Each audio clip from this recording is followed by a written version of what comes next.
Isang patay habang apat naman ang sugatan nang sumalpok ang sinasakyan nilang kotse sa likod ng sinusundang truck sa Cabanatuan City, Nueva Ecija. Tutukan sa report ni CJ Turida.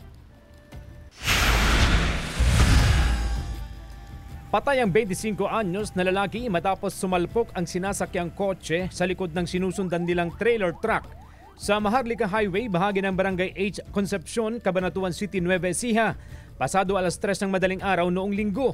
Kritikal ang 25 anyos din na driver ng kotse habang ang tatlong iba pa na sakay ng kotse sugatan. Kasalukuyan silang ginagamot sa ospital. Base sa investigasyon ng PNP, pauwi na sana sa San Leonardo ang mga biktima nang mangyari ang insidente. Sa lakas ng impact, wasak ang harapang bahagi ng kotse. Wala pang pahayag ang mga kaanak ng mga biktima. Pinalaya ng mga otoridad ang sumukong driver ng truck dahil wala namang isasampang reklamo laban sa kanya.